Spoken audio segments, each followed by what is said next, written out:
Hi everyone, my name is Vishnu. Today is the 8th of April 2023. I'll be giving my weekly prediction for Tesla.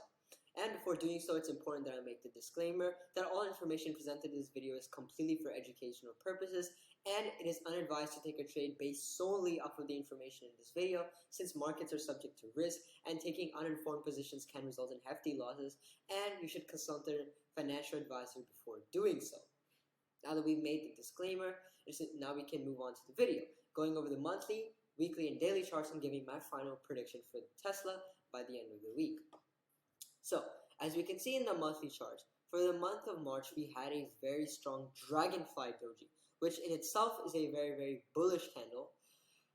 But as for the current month of April, for the last week, it's been a downwards movement, and I'll cover this later on as to how that implicates towards the trend and other things. But April hasn't closed. In fact, it's just started. It's only the first week that has passed, and it happens to have a bearish movement so far. But as we can see from the month of March, this can easily be recovered as bulls pulled it right back up and even above the open of the month. So there is still a lot of hope for April, and we haven't closed. So the monthly charts doesn't give us anything other than the fact that this month is supposed to have a bullish implication because of the dragonfly doji candlestick pattern that we can see here.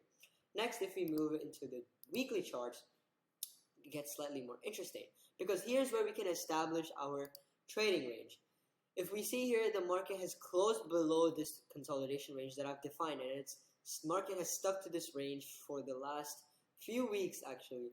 So, as you can see, it has closed below this range and happens to be right above another support line that I have defined at 176.75. So, the no trade zone that we can establish is the resistance here at 187.02 and 176.71 as the 2 points to look out for. If the market closes above the resistance, then obviously that means it's an immediate bullish implication. If it closes below the support, then that has a bearish implication. But that's all that we can derive from the weekly charts. And just to mention, we can see the DMI here doing something very interesting. It oscillates, and now the blue line is going downwards, meaning the uptrend line is going downwards, and the downtrend line is starting to slant upwards. But here's the ADX line has been constantly going down for the last month or two. So here we can clearly see that the strength of the trend is declining, which is why we have this weird consolidation range. And until and unless there is a clear break, the ADX will keep declining. And once there's a clear breakout of either one of the ranges, ideally once this high resistance at 217.58 is broken, then we have a very clear uptrend. On the other hand, if this support of 162.97 is broken, then the converse happens and we have a very clear downtrend, in which case the ADX will start to slant up. So now let's move into the daily charts. Here we can see that we have a distinct bullish counterattack candlestick pattern where the close is almost the same as the open of this previous candle, which means it is a very strong bullish implication.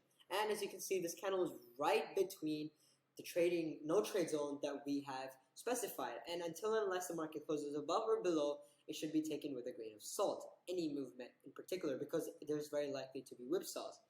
Specifically, since we have this spinning top bullish counterattack pattern, it's more important to wait for a close because this could just be a hindering in the downwards rally and the market could continue going downwards as it has been for the past 4 days.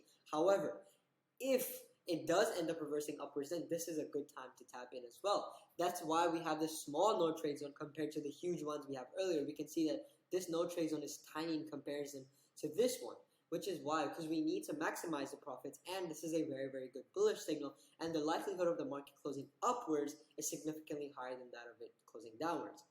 And as you can see, the ADX has clearly overlapped in the fact that the orange line has crossed upwards, meaning now the ADX is showing a divergence, specifically a bearish divergence for the moment, because we have the orange line crossing upwards, which means that the market is supposed to be a bear controlled market. However, the ADX has been declining and not at a sufficient level to justify the strength of the trend.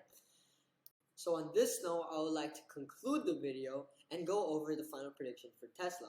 As we can clearly see, we have an established no trade zone for which the levels I've covered in the video.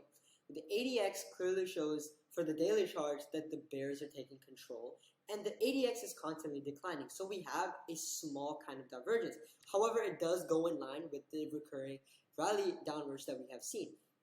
But only recently have the bears taken control according to the ADX. So this again should be taken into consideration as well, because we have seen a downward movement and the ADX has confirmed this. So there's very likely that the market continues to go downwards, but it's just staying in the beginning stages.